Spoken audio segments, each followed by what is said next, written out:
करा रहा हूं मित्रों, आज मैं केवल एक लाइन से, मैं हमेशा एक बात कहता हूं कि he is the icon of India, youth icon of India, he is the master blaster of the laughter, he is the explosion of laughter. लेकिन आज मैं ऐसा कुछ नहीं कहूंगा, आज मैं उसकी उस बात को इंगित करूंगा। मित्रों, हम सब कवि इस बात के साक्षी हैं, वो जॉर्डन से हमारे बीच में आए हैं और आज वो पहुंच नहीं सकते थे, लेकिन he is the man of commitment. उन्होंने चार्टर प्लेन किया और पृथक से यहां पहुंचे हैं अकेले।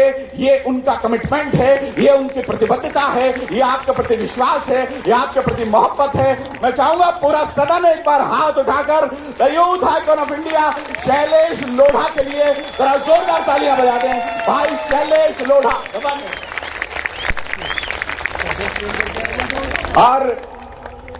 करता हूं, और इसलिए नहीं कि आपने इस आयोजन में मुझे बुलाया, इसलिए मुझे कहना चाहिए और ये बात कही जानी चाहिए। दुनिया की कोई ऐसी मजबूरी नहीं है कि नितिन गडकरी जी अपने क्षेत्र के लिए इस तरह का 10 दिवसीय आयोजन करें, कोई मजबूरी नहीं है, क्योंकि नितिन गडकरी जी ने जो देश भर में काम किया है, मैं विश्वास के साथ कहता हूं, मैं पूरी दुनिया में घूमता हूं, आप की बात सुनते तो समझ लीजिए वो नेता नहीं है, आपके लोग हैं, हमारे लोग। मैं इन दोनों को प्रणाम करना चाहता हूं जो हमारे बीच में।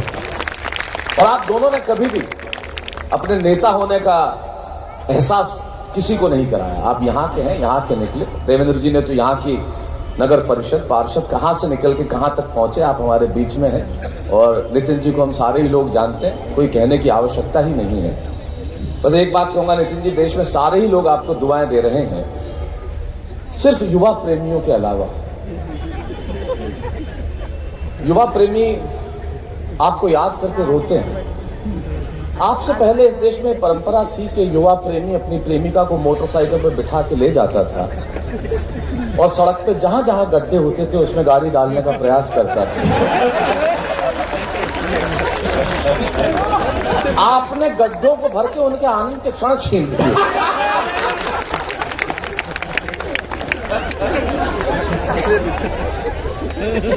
आपने ऐसी सड़कें बना दी। ये जो और समृद्धि महामार्ग जहां पे गाड़ी चला के गए देवेंद्र भाई, 5 घंटे में नागपुर से शिरडी आप पहुंचे, जिसमें 5, 7, 10 जगह रुके भी होंगे। 700 किलोमीटर की दूरी इस तरह से तय करना, मैं आपका होके नहीं सारे देश का होके कह रहा हूं। आज से कुछ साल पहले स्थिति ये थी कि जब इस देश में कोई प्रदेश प्रारंभ होता था तो बाहर बोर्ड लगा हुआ होता था, जैसे राजस्थान प्रारंभ सड़क समाप्त, मध्य प्रदेश प्रारंभ सड़क समाप्त। मैं तो उस प्रदेश का रहने वाला हूं, वहां सड़कें ऐसी होती थी कि किसी को अगर मान लो पथरी का रोग हो जाए तो डॉक्टर गोली नहीं लिखता था, बोले स्कूटर ले 3 किलोमीटर घूम के आ जा, पथरी मुंह के रास्ते बाहर आ जाएगी। और आपने वो कार्य कर दिखाया, जो काम हाथ में लिया उसे पूरा किया, पूरे अंदाज से किया। और सबसे बड़ी बात ये कही कि अपना मत रखते हुए, अपने विचार रखते हुए आप कभी रुके नहीं, आप कभी झुके नहीं, जैसा आपको सब ठीक लगा आपने वैसा कहा। ये अकेला देश में ऐसा नेता है जिनके पास कोई फिल्टर नहीं है, जो है वो कह दिया। मैं आपको बधाई देना चाहता हूं देवेंद्र भाई, आपके परिश्रम को तो सब जानते हैं, आपको बधाई देना चाहता हूं। मैं आपसे बहुत पुराना परिचित हूं, आप जानते हैं, और आपका प्रेम और स्नेह हमेशा बना रहता है। आइए, मैं आपके बीच में हूं। अब अपने मोबाइल बंद कर दीजिए, बस मुझे देख लीजिए इसमें। मोबाइल बंद कर दीजिए। मैं तो चाहता हूं ये स्क्रीन भी बंद हो जाए, सिर्फ यहीं देखो आप, मेरी तरफ ध्यान दो। टेलीविजन स्क्रीन तो रोज देखते हो, मोबाइल बंद कर दिए। मोबाइल में आप यकीन मानिए नितिन जी, मैं मोबाइल इसलिए बंद करवा देता हूँ, लोग लेके बैठ जाते हैं, पता ही नहीं इसका करेंगे क्या रिकॉर्ड करके। करना तो काचा बादाम ही है।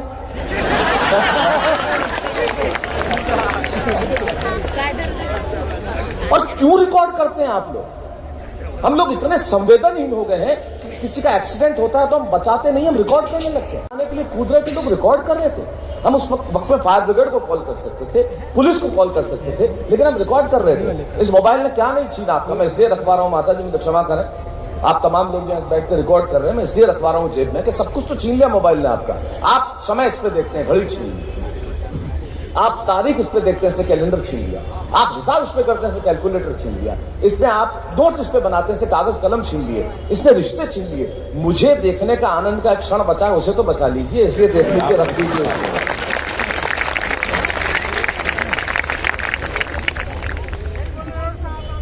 मैं सही बोलता हूं।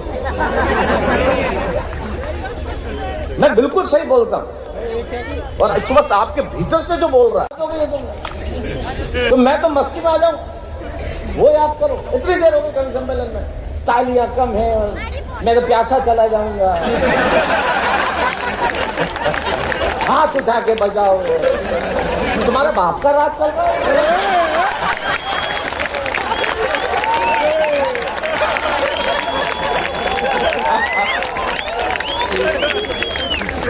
बार बार नितिन जी, देवेंद्र भाई कहने की क्या जरूरत है कि तालियां बजाओ? माल ओरिजिनल होगा, अपने आप बिक जाएगा। क्या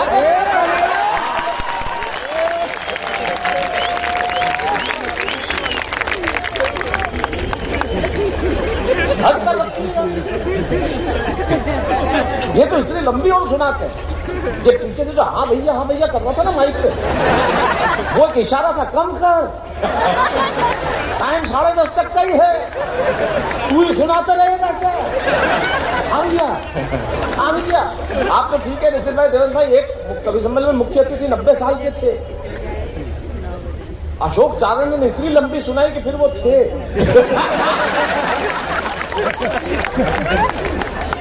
वहीं से ले जाना पड़ा उन्हें, पुलिस पकड़ के ले गई इसको। जज साहब ने पूछा क्या किया? बोले साहब इतनी लंबी सुनाई कि मुख्य अतिथि खेत हो गए। बोले इसको फांसी पे चढ़ाओ। अशोक अपनी अंतिम इच्छा बताओ। बोले जज साहब वही कविता आपको सुनाना चाहिए। क्या करेगा चांद और क्या करेगी चांदी? बोलो सही बात है कि नहीं? रात को 2:30 बजे फोन आया, ऐसे ही सही बात का। रात को 2:30 बजे दुकान वाले का फोन आया, मजे लेना अब आपके, तेरी दुकान कब खुलेगी? उसने कहा सुबह 9 बजे खुलेगी। तेरी दुकान कब खुलेगी? बोले 9 बजे खुलेगी। तेरी दुकान कब खुलेगी? अरे बोले 9 बजे खुलेगी, आ जाना। बोले अंदर से ही बोल रहा हूं।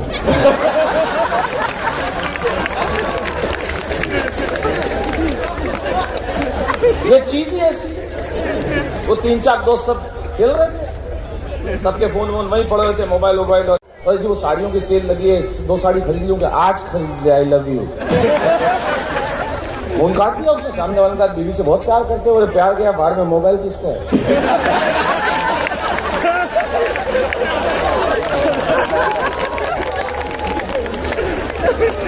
ये सही बात चीज की है। वो गोविंद बता रहा था कि हम पी के आते और नहीं पीने की एक्टिंग करते हैं, सब पता चल जाता गोविंद। औरतों का सम्मान करो तुम। और तुम क्या लुगाई औरत कर रहा था पत्नी? इन औरतों का सम्मान करो। वो औरत जो एक साड़ी खरीदने के लिए पूरी दुकान बिखेर देती, तुम्हें पसंद किया उन्होंने, सोचो।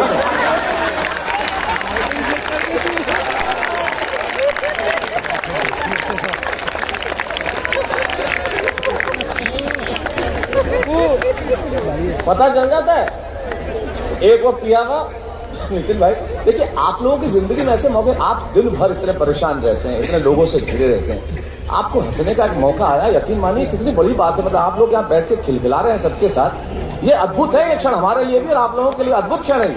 और हम आप लोगों को खिलखिलाता हुआ देख रहे हैं इस तरह। इतनी जहाँ आप इतने स्ट्रेस, इतने तनाव में रहते हैं, आपके पास देश का इतना काम, आपके पास प्रदेश का इतना काम, इतने तनावों के बाद आप बैठ के खिलखिला रहे हैं। वैसे खिलखिलाना भी चाहिए, कल तो 156 आई है, तो कमाल है। खिलखिलाने वाली बात तो है ही, इसमें कोई शक ही नहीं है। तो पता चल जाता है गोविंद राठी अध्यक्ष महोदय, पता चल जाता है। वो एक पी के आया और उसने सोचा कि मैं छुपा लूं, तो इलायची पान वान खा के घर गया और सीधा पत्नी के पास जाके प्यार करता लगा, हेलो आई लव यू। बोला आज फिर पी के आए हो? बोले कैसे पता चला? बोले तुम्हारा फ्लैट ऊपर वाला है।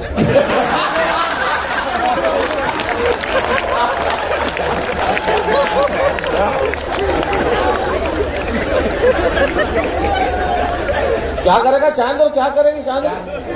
मस्त रहो। मधुर जी इतने अनुभवी आदमी है। भाभी जी यहीं बैठी है? कहाँ बैठी हुई चाची जी? है नहीं है?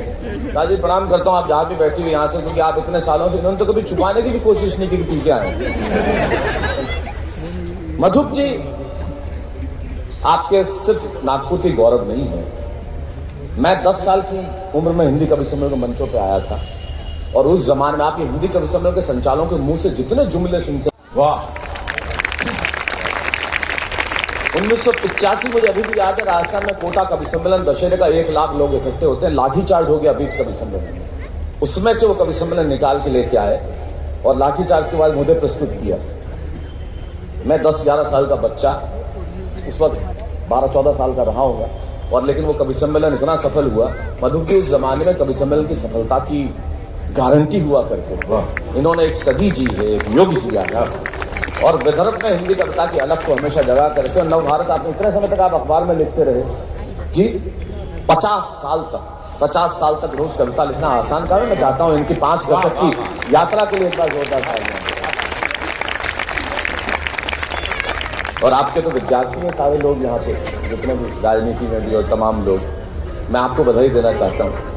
मेरे को समय की सीमा जरूर मुझको बता देना तुम लोग, है ना, तुमने तो मानी नहीं। वो हाँ भैया करता रह गया, हाँ भैया मान करता ही रह गया, माने नहीं। ये भी क्या, इसको ये अश्लील आदमी है, मतलब ऐसी हरकतें करता रहता है। मुझे बोला भाई साहब, मेरी पड़ोसन ने मुझे नहाते हुए देख लिया, तो मैंने कहा तू क्या चाहता है? बोले बदला। सोच खराब है। इसके घर पे इसका साला आया, पत्नी ने कहा इसके लिए कुछ लेके आओ, टैक्सी लेके आ गया। बोले कुछ खिलाओ, उसने खिड़की खोल दी। लोग भी ऐसे हैं, कमाल के लोग।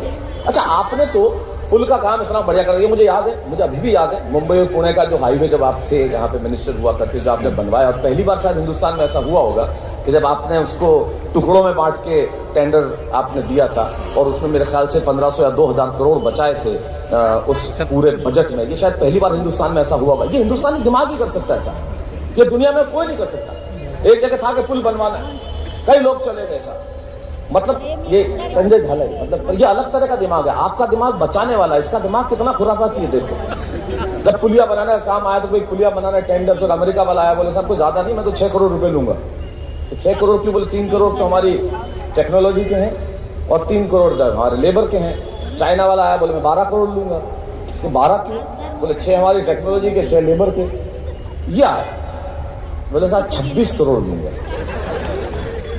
बॉस ने पूछा जो बनवा रहे थे 26 क्यों? बोले 10 आपके, 10 मेरे, और 6 में तो ये बना ही रहा है। ये कमाल है, ये अद्भुत है। लेकिन शायद आप सब लोगों को पता नहीं होगा, जो जानकारी मैंने नितिन जी के बारे में दी, कि उस वक्त इन्होंने किस तरह से वो टेंडर को टुकड़ों में तोड़ के सरकार के हमारे पैसे, जो टैक्स पेड बनी है वो इतनी बचाई, और वो आज इतना खूबसूरत जो हाईवे है वो आपकी वजह से है, आप हमारी वजह से। मैं आपको बहुत बहुत धन्यवाद देना चाहता हूँ इस बात के लिए, जो आप हमेशा करते रहे हैं और करते रहे। और देवेंद्र जी तो खैर हमारी राजनीति के अनुशासन के अद्भुत प्रतीक हैं, और आप दोनों बैठे हैं, बहुत अच्छा लग रहा है। आप अब देखो, इसको भी मतलब पॉइंट चाहिए होता है। मैं आप दोनों की बात कर रहा हूँ, तुरंत कैमरा लेके आया कि मैं दृश्य खरीद लूं, खींच लूं ये फोटो। हमारा एक मारवाड़ी चला गया फोटोग्राफर के पास, बोले पासपोर्ट साइज की ऐसे फोटो खींचते जिसमें जूते भी आ जाए। ये 2 रुपए खर्च करके 50 रुपए का आउटपुट। फोटोग्राफर उसका भी बाप था, बोले 100 पे रख दे, दोनों आ जाएंगे।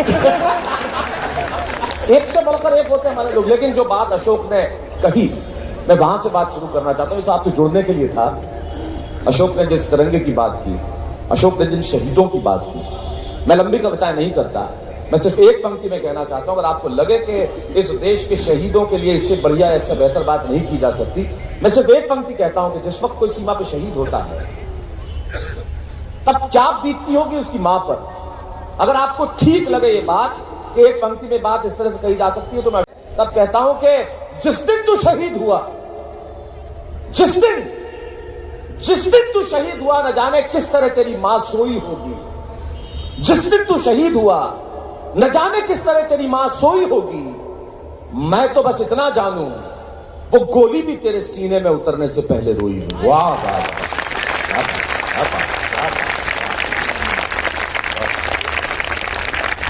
लेकिन वक्त बदल गया है साहब, और आप उस क्षेत्र के, उस खेमे के लोग इसलिए नहीं कह रहा। हम सारे लोग तो दिया कर रहा है, बद्दा है कटियम वाले हैं।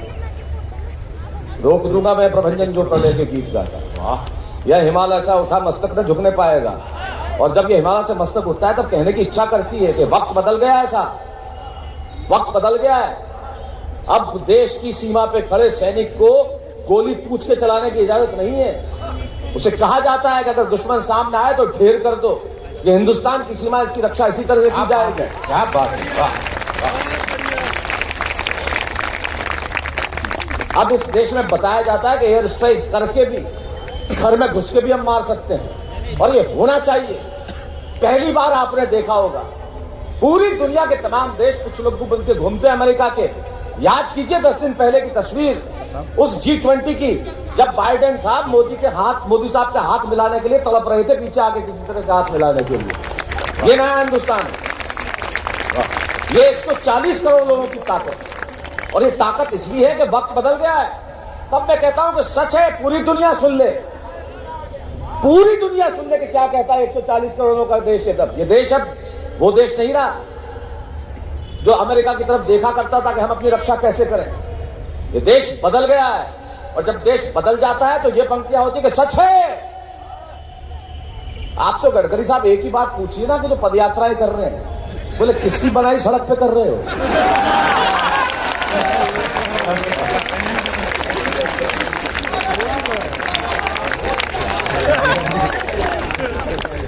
सच है, इरादे हमारे विध्वंसक नहीं है।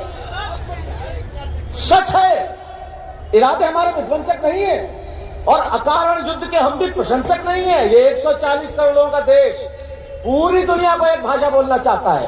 सच है, इरादे हमारे विध्वंसक नहीं है, और अकारण युद्ध के हम भी प्रशंसक नहीं है। सुन ले दुनिया, सच है कि अकारण युद्ध के हम भी प्रशंसक नहीं है। नहीं, जो मैं कहने जा रहा हूं बात समझो।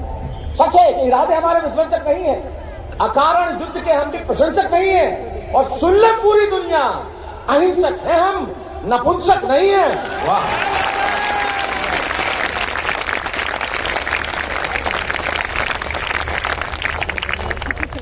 कमाल है साहब।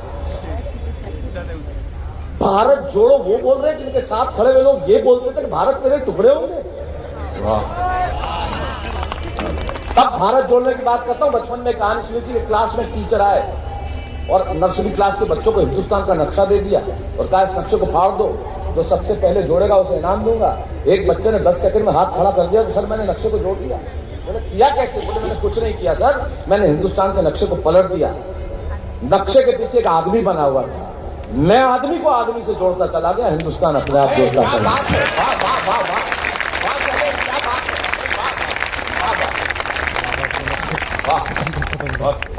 राजनीति का विषय है ही नहीं सर, मैं बात ही नहीं करता, मैं ऑब्जर्वेशन का करूँ। जो मेरे आसपास होता है वो ये इतने 30, 40, 25 हजार लोग एक साथ बैठे हुए, इतने तो होंगे।